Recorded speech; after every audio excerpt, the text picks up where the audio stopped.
नमस्कार दोस्तों, कैसे हैं आप लोग? आइए हमारे यूट्यूब चैनल पे आपको पुनः स्वागत है, रोज़ी अड्डा पे। तो आइए हम आज चैप्टर 2 देखते हैं, बाल विकास के सिद्धांत एवं उनकी अवस्थाओं।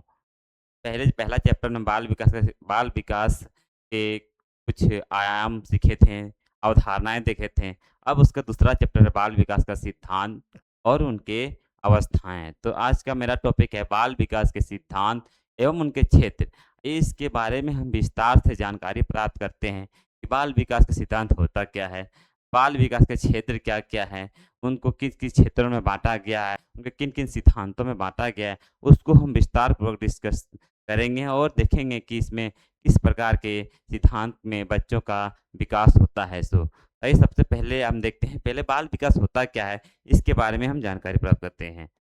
देखिए बाल विकास क्या होता है? बालक के सामाजिक, मानसिक, संज्ञानात्मक एवं भाषाई इत्यादि विकास को मिलाकर बाल विकास के कहा जाता है। इसको 2 खंडों में बाँटा गया है। पहला है गुणात्मक और परिमाणात्मक। गुणात्मक में क्या आता है? बच्चे की बुद्धि आता है और कार्यकुशलता आता है, ज्ञान आता है, तर्क आता है, ये सब आता है बच्चे का गुणात्मक में। एवं परिमाणात्मक में आता है लंबाई, वृद्धि, भार तथा ऐन आता है, दोनों से है। ये दोनों से मिला के ही बच्चे का बाल विकास की अवधारणा को हम जानते हैं और सीखते हैं। आइए इसके हम देखते हैं बाल विकास के कुछ परिभाषाएँ। परिभाषाएँ स्किनर के अनुसार दिया गया है। स्किनर यहाँ पे गलत लिखा गया है, स्किनर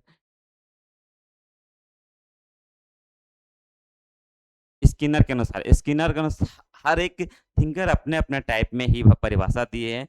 कभी-कभी आपका एग्ज़ाम में ये आता है कि परिभाषा दिया रहता है और बताया जाता है कि ये कौन-सा थिंकर ने दिया था। तो आइए स्किनर जी ने क्या कहा है वो देखते हैं।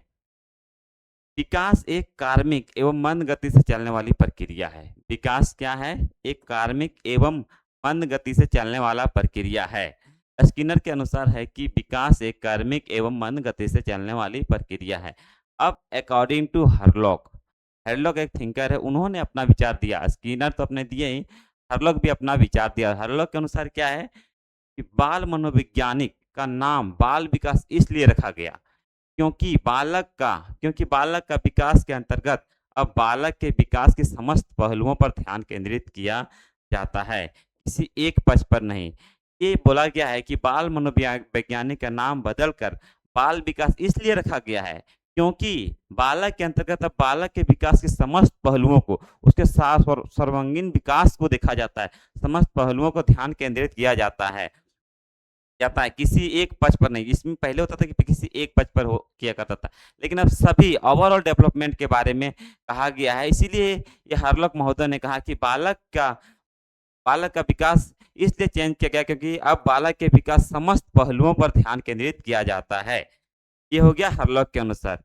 अब आइए हम बाल विकास के सिद्धांत के बारे में जानते हैं कि बाल विकास के सिद्धांत में क्या-क्या आते हैं सो। बाल विकास के सिद्धांत में पहला हमारा आता है कि एक समान पैटर्न का सिद्धांत। एक समान पैटर्न का सिद्धांत क्या होता है कि सभी बच्चों में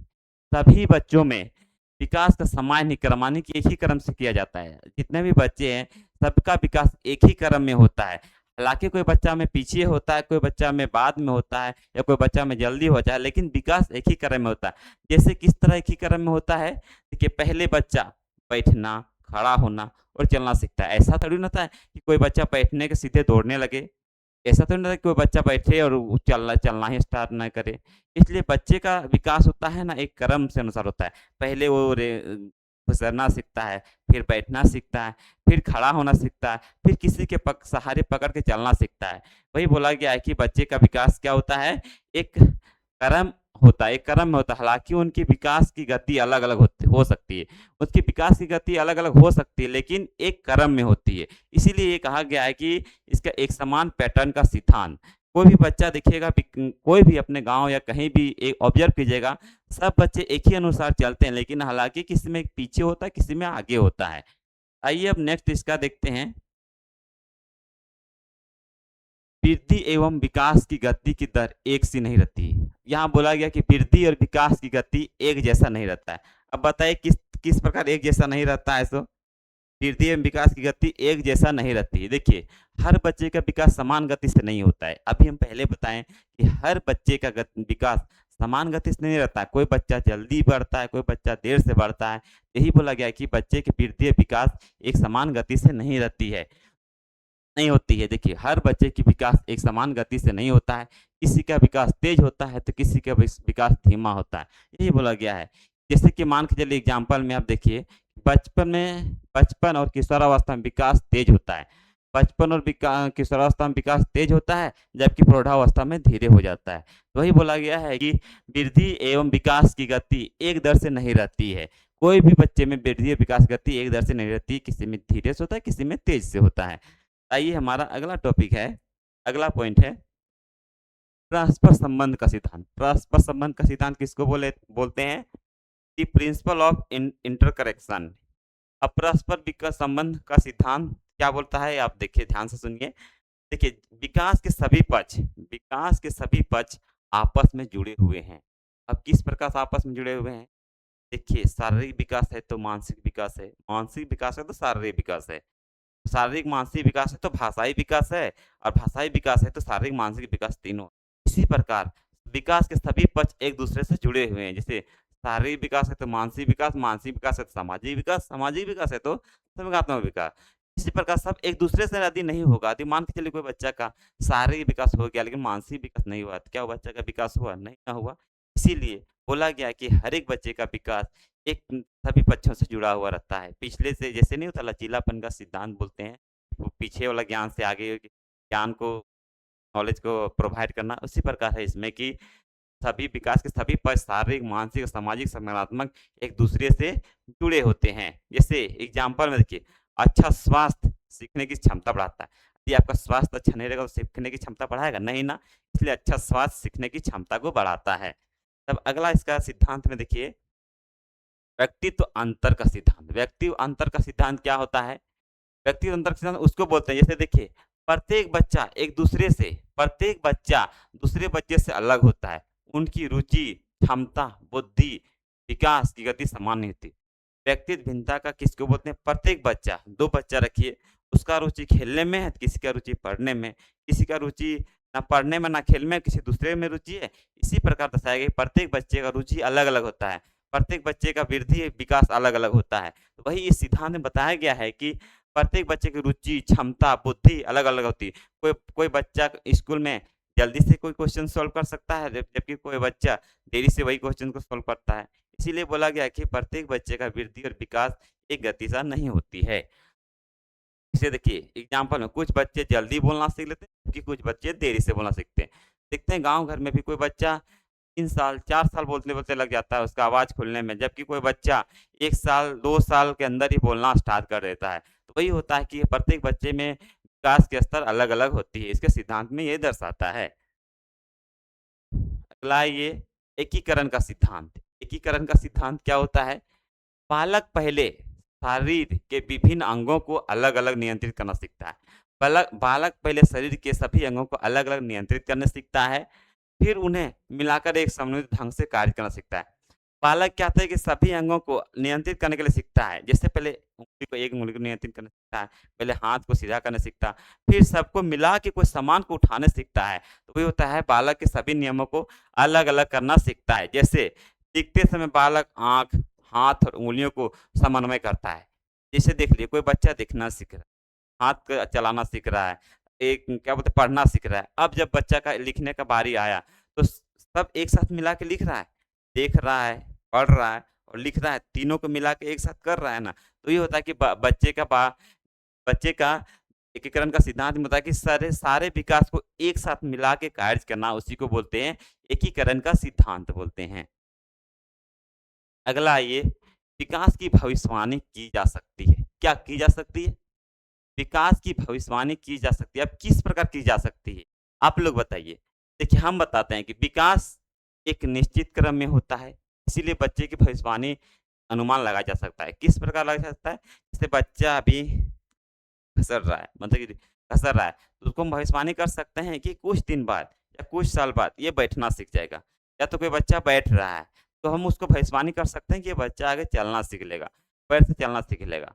ये सभी बच्चों में होता है। दूसरी ये कर सकते हैं कि कोई भी बच्चा आगे चलकर दौड़ना, पढ़ना सीख सकता है। ये हम इस पक्ष को हम भविष्यवाणी कर सकते हैं। इसलिए बोला जाता है कि भविष्यवाणी क्या बोलते हैं, विकास की भविष्यवाणी की जा सकती है। जैसे कि एग्ज़ाम्पल में जो बच्चा बैठना सीख चुका है, उससे आगे चलने की सीखने की संभावना होती है। तो आइए हम अगला पॉइंट देखते हैं क्या है सो विकास की दिशा का सिद्धांत किस प्रकार हम बोलेंगे? विकास की दिशा का सिद्धांत किस प्रकार बोलेंगे? आइए हम आपको बताते हैं। बालक का विकास बालक का विकास एक निश्चित दिशा में होता है। विकास सिर से पैर की ओर होता है तथा शरीर से केंद्र की ओर। हम पिछले क्लास में आपको बताए थे स्टेफिलोकॉकल और प्रॉक्सिमोडिस्टल। बालक का विकास सिर से पैर की ओर होता है और केंद्र से बाहर की ओर होता है। ये 2 पॉइंट हमको आपको विस्तार से बताए थे। एक बार फिर से आपको हम बता दे रहे हैं। देखिए पहला क्या है, सिर से पैर की ओर। बच्चा पहले सिर को नियंत्रण, पहले माथा को सीधा करना सीखता है, फिर पैर के बल में चलना सीखता है, फिर सर और पैर के बल में चलना सीखता है। और नेक्स्ट आता है केंद्र से बाहर की ओर अंगों का पकड़ना। जैसे बच्चा पहले भुजाओं को नियंत्रित करता है, फिर हाथ की उँगलियों को नियंत्रित करना सीखता है, तब बच्चा कोई चीज़ को पकड़ना सीखता है। तो इसी को क्या बोलते हैं? केंद्र से बाहर की ओर अंगों की ओर, दूसरा सिर से पैर की ओर करते हैं। ये 2 पॉइंट आपको हम पिछले क्लास में जब हम विकास बता रहे थे, उसमें ही हम बताए थे कि ये स्टेफिलोकॉकल और प्रॉक्सिमोडिस्टल क्या होता है, वही 2 पॉइंट है जो इसमें दिया गया है। आइए हम आगे अगला टॉपिक इसका देखते हैं। विकास लंबवत विकास लंबवत सीधा ना होकर वर्तुलाकार होता है। डेवलपमेंट इज ए स्पाइरल या स्पाइरिकल नॉट स्ट्रेट लाइन। विकास सीधा नहीं होता है, वो स्पेरिकल मतलब गोल होता है। इस प्रकार गोल होता है। आइए हम देखते हैं किस प्रकार गोल होता है। विकास हमेशा सीधी रेखा में नहीं होता है। कभी-कभी विकास तेज होता है, कभी-कभी धीमा होता है और कभी-कभी ऐसा लगता है कि बच्चा पीछे जा रहा है, लेकिन समग्र रूप से विकास आगे बढ़ता है। अब देखिए क्या बोलता है इसमें सो विकास तो एक एक डायरेक्शन में नहीं होता है। कभी बच्चा अचानक तेजी से वृद्धि हो जाता विकास करता है, फिर धीरे रुक जाता है, फिर विकास करता है। इसी को बोलते हैं क्या बोलते हैं? वर्तुलाकार बोलते हैं। इस प्रकार इससे बोल सकते हैं जैसे कोई बच्चा पहले तेजी से पढ़ना सीख लिया, ठीक है? फिर कुछ दिन बाद आके थोड़ा-थोड़ा भूलना सीख गया। तो इसी प्रकार देखिए बच्चा पहले बढ़ा, फिर भूलना सीख गया, तो इसी स्ट्रेट लाइन का मतलब क्या होता है? सीधा सीखते रहना, तब मृत्यु तक। और इसमें इस प्रकार नहीं होता है क्योंकि विकास हर समय एक जैसा नहीं हो सकता है। सबके अनुसार हर बच्चे के अनुसार एक जैसा नहीं हो सकता है।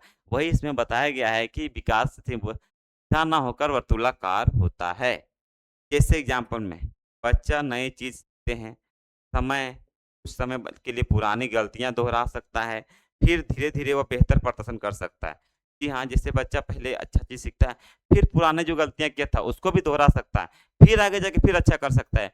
क्या ये गोल घूम रहा है कि नहीं? सीधा तो नहीं जा रहा है ना? इसी को बोलते हैं विकास सीधा ना होकर वर्तुलाकार मतलब कि राउंडेबल होता है। ये आपके क्वेश्चन्स में आ सकता है कि विकास किस प्रकार है, स्ट्रेट लाइन है या फिर राउंडेबल। अब आइए इसके क्षेत्र के बारे में जानते हैं। इसके क्या-क्या क्षेत्र हैं?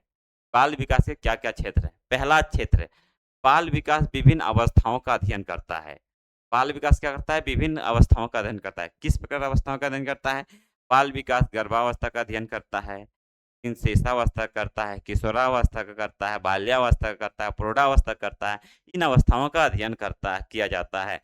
जैसे बाल विकास गर्भावस्था से लेकर किशोरावस्था की विभिन्न अवस्थाओं का अध्ययन किया जाता है। जैसे पहला है गर्भावस्था का, शैशवावस्था का, बाल्यावस्था का, किशोरावस्था का। सब अवस्था में अलग-अलग प्रकार के बच्चे डेवलप करते हैं। बाल्या में अलग करते हैं, किशोरा में अलग करते हैं और क्या बोलते हैं प्रौढ़ावस्था में अलग करते हैं। इस प्रकार सभी अवस्थाओं में बच्चे का डेवलपमेंट अलग-अलग प्रकार का होता है। इसीलिए बोला गया है कि बाल विकास की विभिन्न अवस्थाओं का अध्ययन करता है। ये क्षेत्र का पहला पॉइंट है। अब भाई दूसरा पॉइंट, बाल विकास के विभिन्न पहलुओं का अध्ययन करना। बाल विकास के विभिन्न पहलुओं का किस प्रकार होता है? जैसे बालक विकास में बच्चे शारीरिक, मानसिक, संज्ञानात्मक एवं सामाजिक तथा भाषाई विकास का अध्ययन किया जाता है। इसे क्या बोलते हैं? बाल विकास के विभिन्न पहलुओं का अध्ययन करता है। विभिन्न पहलुओं का मतलब संज्ञानात्मक विकास, भाषाई विकास, संज्ञानात्मक विकास, विभिन्न पक्षों का विकास को इसमें देखा जाता है कि बच्चा किस-किस प्रकार का कौन-सा विकास में किस तरह वो डेवलप कर रहा है।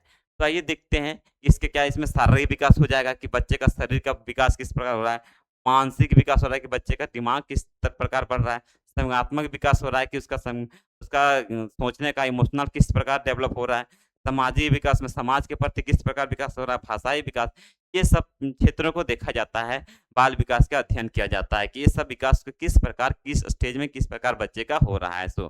अब अगला पॉइंट आइए, बालक को प्रभावित करने वाले कारकों का अध्ययन। बाल विकास में जब कोई भी बच्चा है तो उसको प्रभावित करने वाला भी कोई होता है, कोई बढ़ रहा है तो उसको गिराने वाला भी कोई होता है। इसी प्रकार बाल विकास हो रहा है तो उसको प्रभावित करने वाले कुछ कारक भी होते हैं।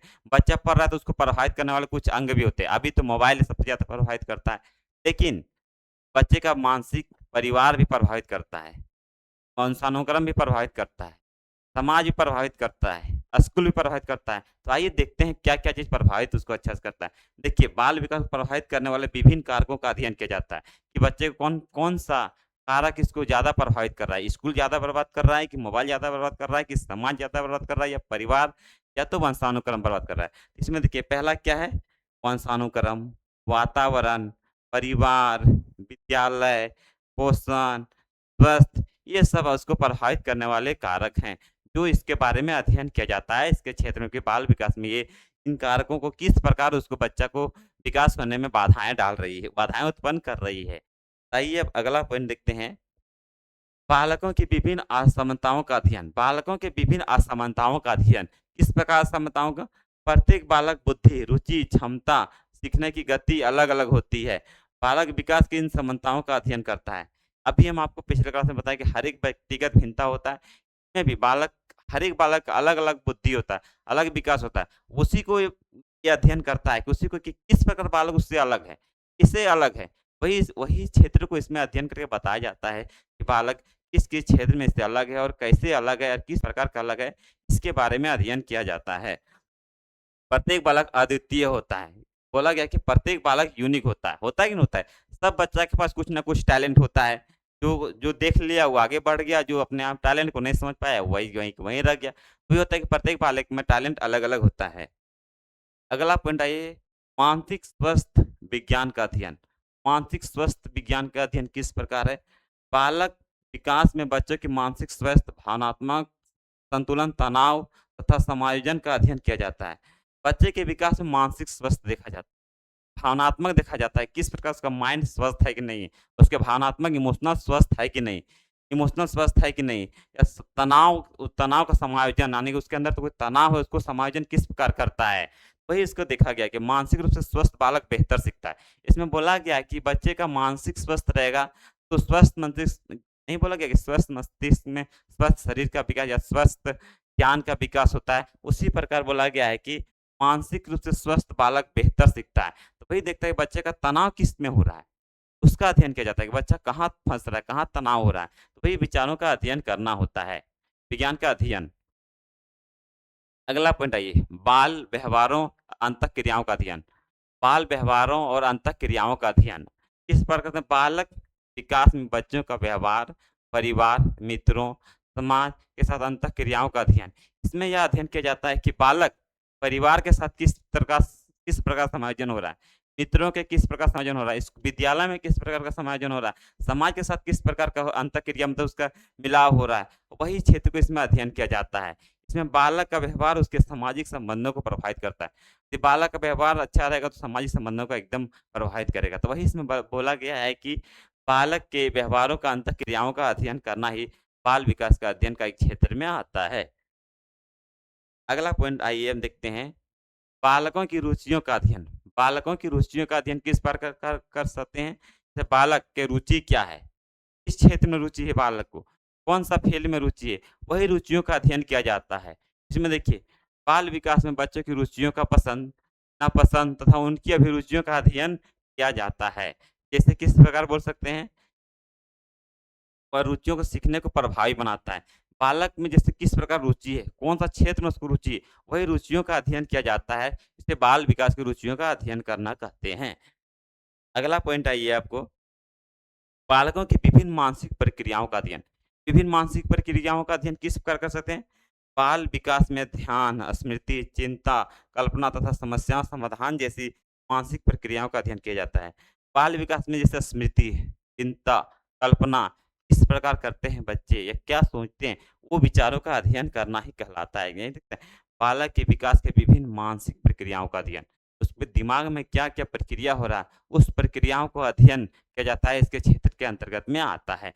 उसके उसमें देखा जाता है कि बच्चा किस प्रकार सोच रहा है, किस प्रकार तर्क कर रहा है, किस प्रकार समस्या समाधान, जैसे बच्चे के अंदर कोई समस्या आ गया, तो समस्या को किस प्रकार बच्चा समाधान करता है, वह समस्याओं का अध्ययन करना ही इसके अंतर्गत में आता है।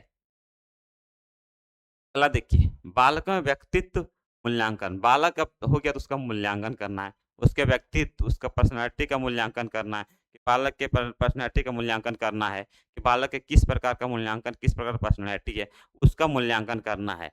आइए देखते हैं, बाल विकास में बच्चों की व्यक्तित्व, व्यवहार, आदतों, भावनाओं तथा सामाजिक गुणों और मूल्यों का विकास किया जाता है। बालक के विकास में बालक के विकास में बच्चों के व्यक्तित्व, व्यवहार, आदतों, भावनाओं, बालक के विकास में व्यक्तित्व, आ आदत, भावनाओं का, इस सभी क्षेत्र का मूल्यांकन किया जाता है। ऑल ओवर में बच्चे किस प्रकार का परफ़ॉर्म कर रहा है, वही मूल्यांकनों का इसमें किया जाता है। बालकों के व्यक्तित्व का मूल्यांकन किया जाता है। अगला पॉइंट आइए, बालक के अभिभावक संबंधों का अध्ययन। बालक और उसके अभिभावक से किस प्रकार का संबंध है, ये संबंध का अध्ययन किया जाता है। किस प्रकार का अध्ययन है, आइए देखते हैं। बाल विकास में बालक के उन अभिभावकों, माता-पिता के बीच संबंध या उनके प्रभाव का अध्ययन किया जाता है। बालक के उन सभी बालकों के, उसके माता-पिता के बीच में संबंधों का अध्ययन किया जाता है कि बच्चा का माता-पिता के साथ किस प्रकार का संबंध है। कोई माता-पिता तनावपूर्ण होता है, कोई माता-पिता अच्छे होते हैं, कोई माता-पिता सपोर्टेबल होते हैं, कोई विदाउट सपोर्टेबल होते हैं। उसी विचारों का अध्ययन, वही अध्ययन किया जाता है कि बालक के माता-पिता से किस प्रकार का सहयोग या किस प्रकार का मानसिक तनाव मिल रहा है, उसी क्षेत्र को लेकर इसमें अध्ययन किया जाता है। इसमें माता-पिता के प्रेम, सहयोग, मार्गदर्शन या व्यक्तित्व व्यवहार को प्रभावित करता है। जी हाँ, यदि बच्चा को अच्छा प्रेम देंगे, तभी ना बच्चा अच्छा आगे व्यक्तित्व अपना निर्माण कर सकता है। अच्छा प्यार, अच्छा मार्गदर्शन देंगे, अच्छा मोटिवेट करेंगे तभी ना। अब बच्चा को हमेशा डाँटते रहिएगा, धमकाते रहिएगा, तो बच्चा क्या कभी अच्छा सीखेगा? नहीं। बच्चा जितना अच्छा प्यार से बोलने पे सीखता है, उतना अच्छा धमकाने नहीं सीखता। इसलिए आप लोग भी गार्जियन हैं, आप लोग सभी है कि अपने बच्चे को सहयोग दें, मोटिवेट करें कि आगे किस तरह, किस प्रकार करना है, तभी बच्चा आगे बढ़ पाएगा। आइए हम इतना ही आज के टॉपिक में इतना ही रखते हैं। बाल विकास के सिद्धांत और क्षेत्र में ही समाप्त करते हैं। अगला टॉपिक रहेगा मेरा बाल विकास के अवस्थाएँ, कि बच्चे का किस-किस अवस्थाओं में किस किस प्रकार का विकास होता है। जैसे शैशवावस्था, किशोरावस्था, बाल्यावस्था, इतनी सारी अवस्थाओं के बारे में हम अगले क्लास में देखेंगे। इसके लिए हम आपसे इजाज़त लेते, थैंक यू। हमारे चैनल में आप इसी तरह सपोर्ट और प्यार करते रहें। धन्य